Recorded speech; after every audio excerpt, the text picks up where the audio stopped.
사무엘상 31장 1절부터 13절 1절부터 교독합니다. 블레셋 사람들이 이스라엘을 치매 이스라엘 사람들이 블레셋 사람들 앞에서 도망하여 길보아 산에서 엎드러져 죽으니라.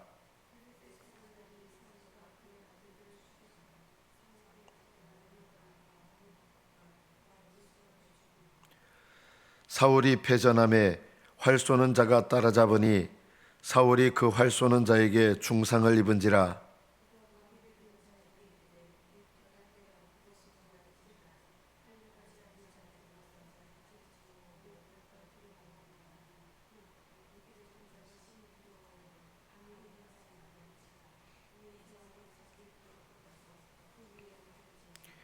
무기를 든 자가 사울이 죽음을 보고 자기도 자기 칼 위에 엎드러져 그와 함께 죽으니라.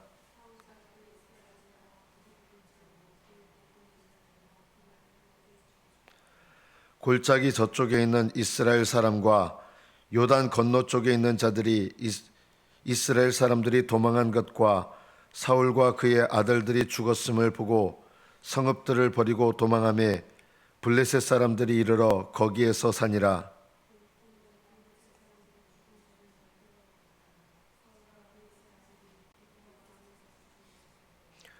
사울의 머리를 베고 그의 갑옷을 벗기고 자기들의 신당과 백성에게 알리기 위하여 그것을 블레셋 사람들의 땅 사방에 보내고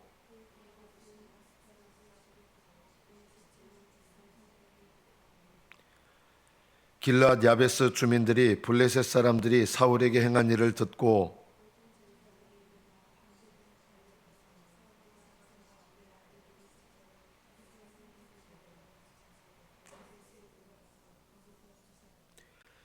그의 뼈를 가져다가 야베스 에셀 나무 아래에 장사하고 7일 동안 금식하였더라.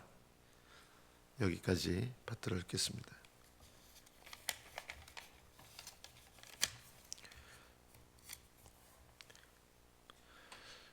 성경을 읽으면서 마음이 참 아픈 내용 중에 하나가 이 사울의 죽음의 장면입니다. 사울은 기름 부음 받은 사람이었습니다. 사울이 기름 부음을 받을 때 대부분의 사람들이 어떻게 생각했냐면, 야, 왕이 되기에 합당하다 이렇게 생각을 했습니다. 그리고 기름 부음 받을 때 사울은 어떻게 보면 참 겸손한 모습이었습니다. 그리고 왕이 된 다음에도 물론 아직 왕정 체제가 갖춰지지 않았지만 왕의 대접을 받지 못하는 것에 대해서 사울이 분노하거나 그런 모습이 아니었습니다. 사울이 왕으로 기름 부음 받을 때 그 당시 사울의 모습은 참 괜찮은 사람의 모습이었습니다. 그러나 사울이 인생을 마감할 때 이 모습을 보면 안타까운 면이 있습니다. 사울의 인생 전체를 보면 초기를 보면 어떻게 보면 괜찮은 사람이에요. 초기를 보면. 그러나 사울의 왕으로 기름 부음 받은 이후와 그리고 그 끝의 모습을 보면 사울에게 없는 모습이 하나 있었습니다. 사울의 삶의 공통적인 특징, 끝까지의 삶을 보면 없는 것이 있었는데 사울에게는 진실한 회개와 순종이 없었습니다. 그리고 그의 마지막 모습은 너무나 안타까운데 먼저 세 아들들이 전쟁터에서 전사합니다. 물론 전쟁터에서 전사할 수 있는데 이것은 하나님께서 이 사울 왕가를 버리신 결과로서 전쟁터에서 세 명이 죽은 거거든요. 아들 셋이 먼저 죽고 사울이 이제 패전을 하게 되는데 활 쏘는 자가 따라잡으면서 활을 쏘고 그 활 쏘는 자에게 중상을 입게 됩니다. 그래서 자기 무기를 든 자, 어떻게 보면 비서 역할을 하는 사람이죠.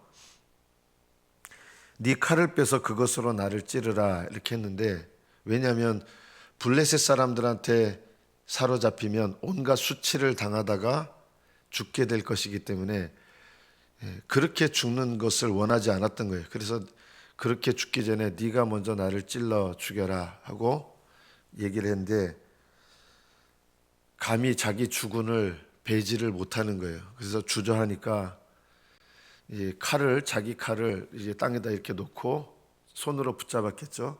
그리고 그 칼 위에 엎어지면서 자살을 택하게 됩니다.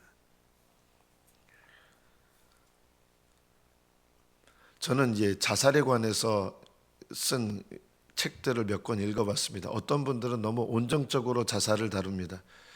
사람이 죽을 때까지 모든 죄를 다 회개하는 건 아니지 않느냐, 모든 죄를 다 회개 못했다고 천국 못 가는 거냐, 이런 얘기를 하면서 자살한 사람도 그 자살한 것 때문에 무조건 천국 못 가는 것은 아니다, 뭐 이렇게 쓰시는 분도 있고, 견해들이 다 달라요. 그러나 성경이 말씀하는 대체적인 내용을 보면 자살은 스스로 회개의 기회를 무시하는 결과입니다. 자살하지 마십시오. 결코 자살하지 마십시오. 내가 스스로 인생을 끝맺는 것입니다. 하나님의 심판대에서 우리는 사망으로 달려가는데, 내가 하나님의 심판 자리에 스스로 앉아서 내가 나를 심판하고 회개의 기회를 가로막는 죄가 자살입니다. 그래서 우리는, 어떤 분들은 이런 말 하는 것에 대해서 아주 분노를 해요. 자살하면 천국 못 간다. 요즘은 이런 말을 하면, 옛날에는 다 목사님들이 이렇게 있거든요. 자살하면 천국 못 갑니다. 예전에는 다 이렇게 얘기했는데 요즘에는 자살하면 천국 못 갑니다 이러면요, 말씀 전하시는 분들이 막 분노해요. 이게 굉장히 뭔가 잘못된 것이죠. 자살은요, 모든 죄들 중에서 가장 위험한 죄 중에 하나가 뭐냐면 끝까지 회개하지 않는 죄. 이거는 용서받지 못합니다. 그리고 자살은 또 왜 위험하느냐? 스스로 회개의 기회를 걷어차는 것과 같습니다. 저는 개인적으로 자살한 사람들이 천국에 가는 일은 거의 없다.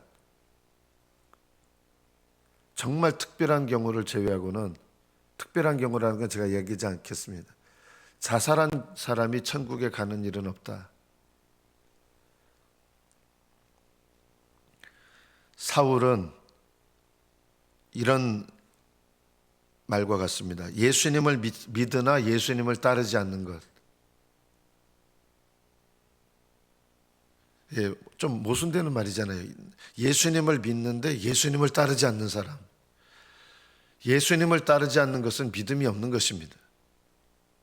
근데 우리는 예수님을 따르지 않지만 예수님을 믿는다고 합니다. 이 믿음은 구원에 이르는 믿음이 아닙니다. 예수님을 믿는 것, 예수님을 영접하는 것, 예수님을 따르는 것, 이것은 같은 말입니다.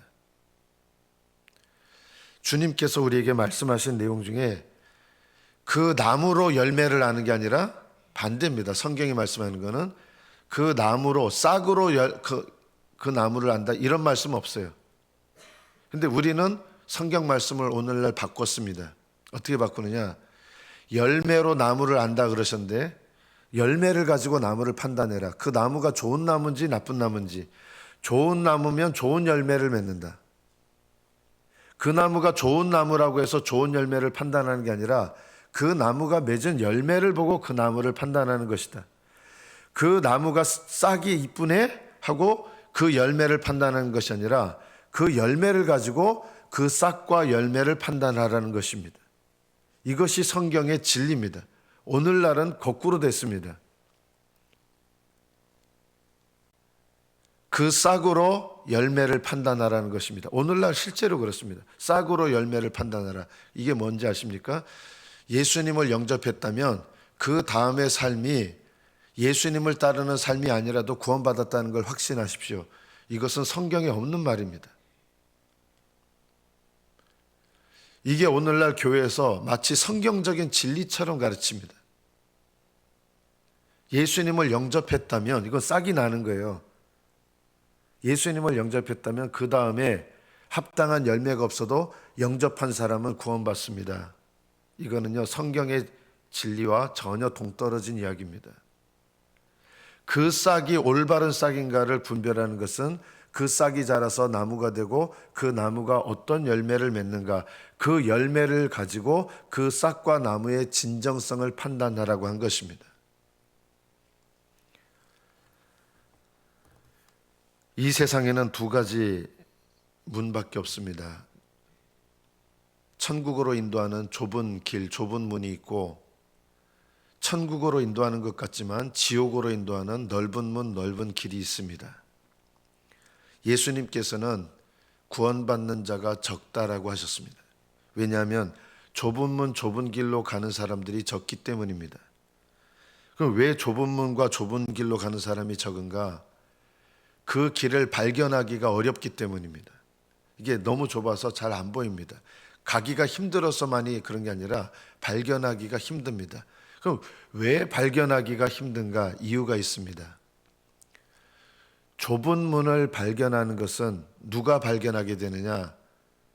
하나님 앞에 내가 죄인됨을 깨닫고 그 죄에서 돌이키는 자가 좁은 문을 발견하게 되기 때문입니다. 내 죄를 깨닫고 회개하는 마음이 없는 사람들은 좁은 길, 좁은 문을 발견해낼 수가 없습니다. 왜냐하면 발견하는 게 어려운 게 아니라 안 보이기 때문입니다. 하나님께서 좁은 문과 좁은 길을 발견케 하는 사람들의 특징이 뭐냐면 보게 됩니다. 뭘 보게 되느냐? 그 좁은 문과 좁은 길이 보이는 게 왜 보이느냐? 하나님 앞에 죄를 깨닫고 회개하는 사람에게 그것이 보이기 때문입니다. 왜 수많은 사람들이 그 좁은 문과 좁은 길을 발견하지 못하느냐? 진정으로 죄를 깨닫고 진정으로 회개하는 마음이 없기 때문에 이것이 거듭남이 일어나기 전에 일어나는 일이거든요. 그래서 정말 그 사람이 거듭났느냐라고 하는 것은 그 거듭남에 합당한 열매를 가지고 판단하게 되는 것입니다. 좁은 문, 좁은 길로 들어간다는 것은 날마다 자기 부인을 하는 것입니다. 자기 부인은 내 옳은 것, 내 의의를 날마다 내려놓는 거예요.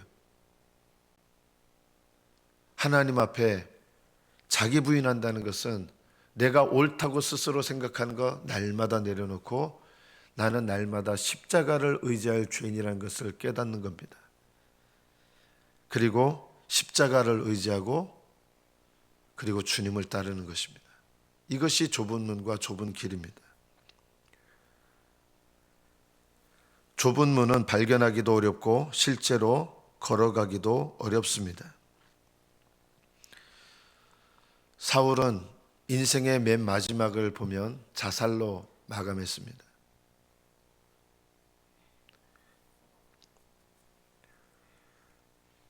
사울은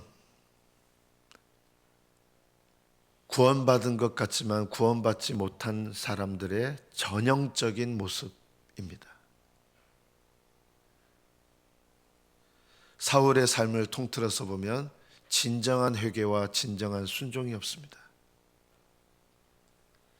겉으로는 기름 부음 받은 것이 있었습니다. 죽는 그 순간까지 왕이었습니다.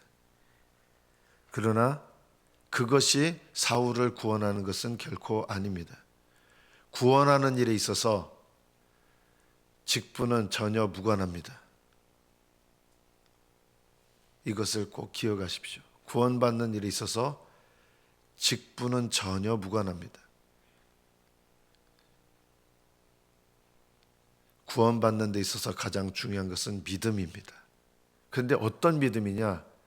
우리는 이렇게 얘기합니다. 예수님을 영접했으면 됐습니다. 그렇지 않습니다. 예수님을 영접한다는 것과 날마다 예수님의 이름을 믿는다는 것과 예수님을 따른다는 것은 같은 말입니다. 예수님을 따르지 않는 사람은 참 믿음이 없는 것입니다. 예수님을 따르는 사람은 적습니다. 그렇기 때문에 구원받는 자가 적은 것입니다. 우리는 예수님을 따르는 것 대신에 예수님을 영접한 것으로 우리의 구원을 확신하려 합니다. 이런 방식은 성경에 없습니다. 그러나 오늘날 거의 대다수의 신앙인들이 예수님을 영접한 것으로 예수님을 따르는 것을 대체해 버립니다. 다른 말로 말하면 싹이 났으면 열매가 없어도 구원받은 것이다, 이렇게 얘기합니다. 그러나 실상은 싹이 났다고 해서 싹이 난 사람들이 다 구원에 이르는 것은 아닙니다. 싹이 났지만 중간에 말라 죽은 것도 있고, 싹이 나고 실제로 나무가 된 것 같지만 열매를 맺지 못하는 나무로 끝나는 분들도 많이 있습니다. 오늘날은 싹은 났으면 무조건 구원받는다, 나무가 됐으면 구원받는다, 이렇게 가르칩니다. 그러나 예수님은 그 나무가 맺는 열매로 그 나무를 안다고 말씀하셨습니다. 참된 믿음은 믿음에 합당한 열매를 맺는 것입니다. 다윗을 보십시오. 다윗은 사울이 죽는 그 순간까지도 이제 하나님께 맡겼습니다. 다윗은 사울이 죽기를 바랐을까요? 아닙니다. 다윗은 사울이 죽기를 바라지 않았습니다. 다윗이 하나님께 맡겼지 않습니까? 그렇습니다. 하나님께 맡겼는데, 하나님께 맡겼지만 그것에 사울이 언제 죽을까, 하나님이 언제 죽이실까, 이렇게 하지 않았습니다.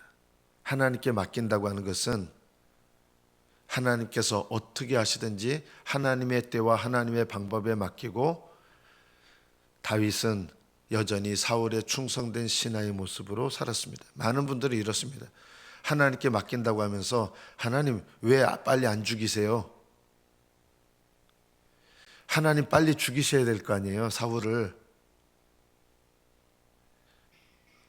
원수 갚는 것은 내게 있으니 내게 맡기라 하셨는데, 하나님께 맡긴다고 하는 것은 하나님께 기도하고 빨리 사울 죽여주세요. 그리고 기도하는데 도대체 언제 응답하시는 거예요? 언제 사울 죽이실 거예요? 이거는요, 하나님께 맡기는 게 아니에요. 많은 분들이 이런 거를 하나님께 맡긴다고 착각합니다. 다윗은 하나님께 맡기고 하나님께 사울을 죽여달라고 기도한 적이 단 한 번도 없습니다. 사울 언제 죽이실 거냐고 안달한 적도 단 한 번도 없습니다.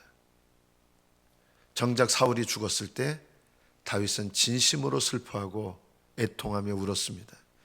이것이 하나님께 맡기는 사람입니다. 하나님께 맡기는 사람은 하나님 도대체 이거 언제 하실 거예요?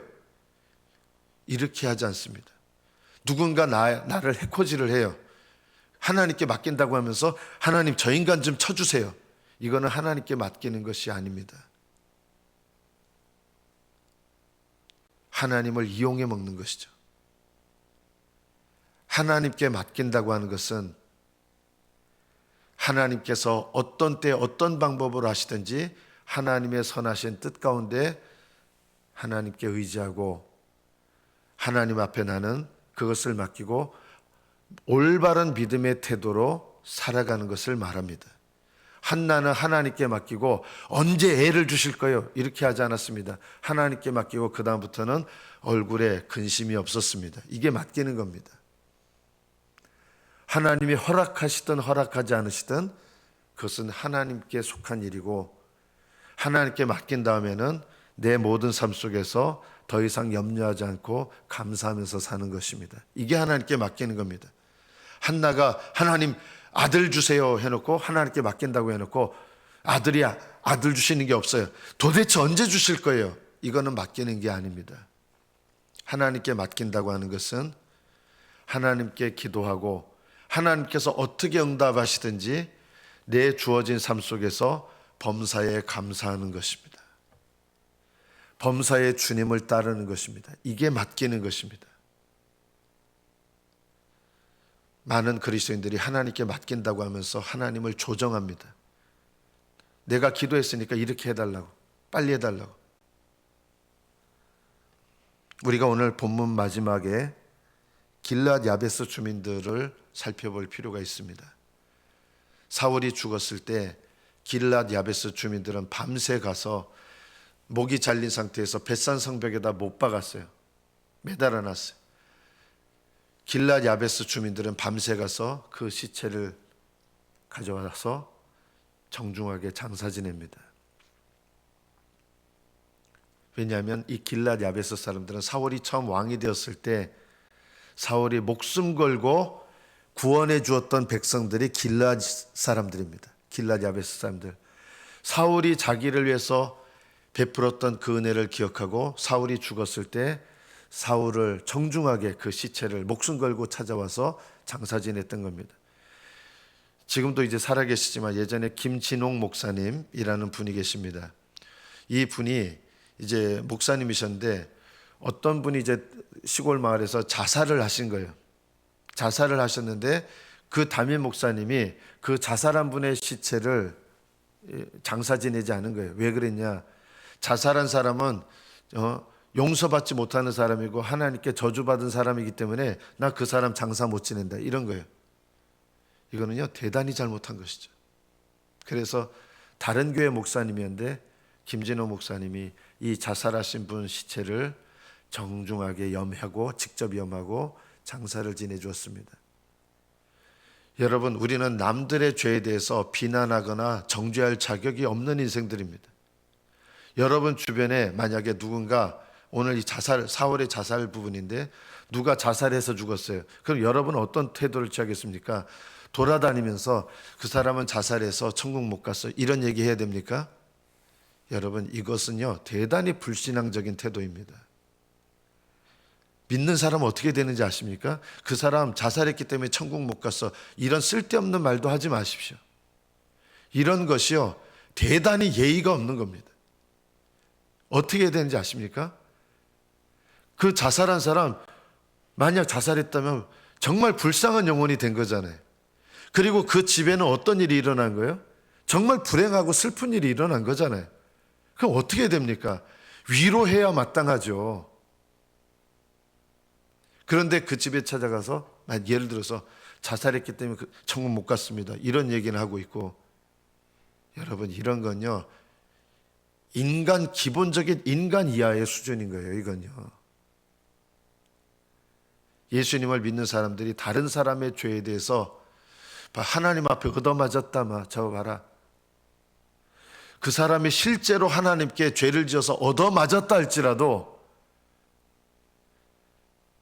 그건 그 사람이 깨달아야 될 부분이지, 많은 그리스도인들이 어떤 태도를 취하는지 아십니까? 정죄하는 태도를 갖습니다. 하나님 앞에 잘못한 일 봐라 저거 얻어맞았다고, 자식 좀 죄송해요 자식 새끼 저거 잘못 길러가지고 자식 새끼가 저렇게 됐다고. 여러분 이런 것은요 기본적인 예의조차도 없는 거예요. 사람에 대한. 얼마나 많은 그리스도인들이 하나님의 심판 자리에 앉는지 아십니까?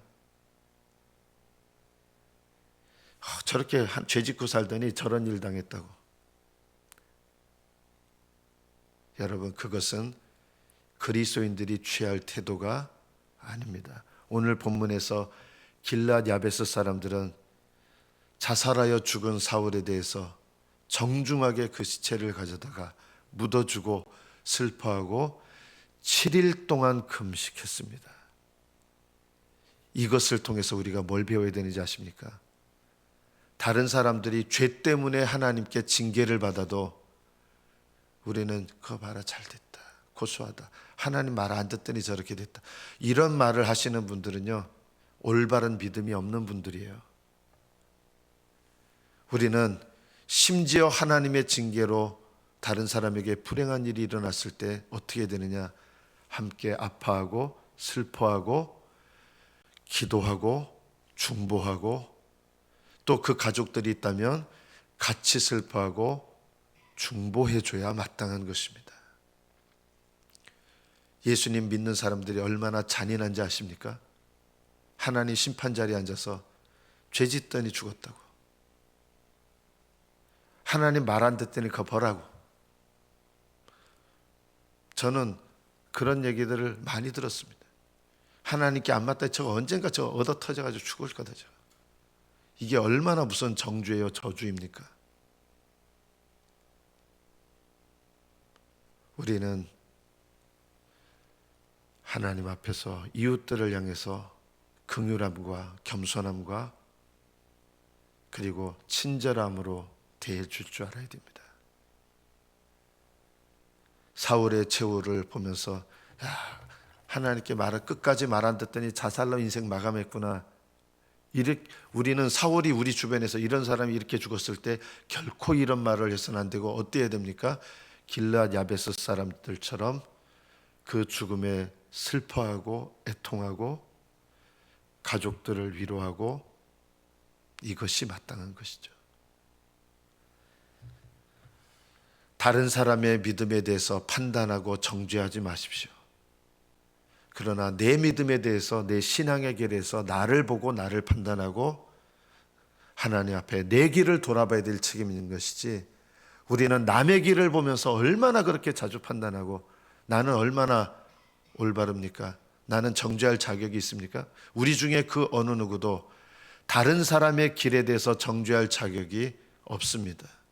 그런데 우리는 내 길은 돌아보지 않고 남의 길에 대해서 정죄하고 남의 길에 대해서 함부로 판단하고 다른 사람의 길에 대해서 하나님 자리에 얼마나 쉽게 앉는지 아십니까? 이것이야말로 남을 쉽게 판단하고 정죄하는 하나님 자리에 앉는 것입니다. 우리는 하나님 앞에서 우리 모습을 깨닫고 다른 사람의 죄를 통해서 내 죄를 깨닫고, 그래서 내가 걸어가야 될 믿음의 길, 좁은 문과 좁은 길을 걸어가는 것, 이것이 내가 해야 될 믿음의 모습입니다. 남들이 나를 심판자리에 앉아서 판단하면 겸손히 그것을 받으십시오. 당신이 뭔데 하나님처럼 날 심판해? 그렇게 하지 마십시오. 그 사람이 하나님 자리에 앉아서 잘못되게 심판하더라도 나는 그걸 통해서 내 길을 깨닫고 돌아볼 필요가 있는 것입니다. 내가 어떤 문, 어떤 길을 걸어가고 있는지 돌아보면서, 또 주변의 사람들이 심판자리에 앉아서 그렇게 나를 정죄하고 해도 네가 뭔데 날 정죄해, 이런 태도로 하지 마시고 내 길을 겸손하게 돌아보면서 오히려 하나님께서 저분들을 통해서 내 길을 돌아보라고 하시는구나, 이렇게 낮은 마음을 가지시고 믿음의 길, 좁은 길을 걸어가시는 저와 여러분 되시기를 축복합니다. 기도하겠습니다.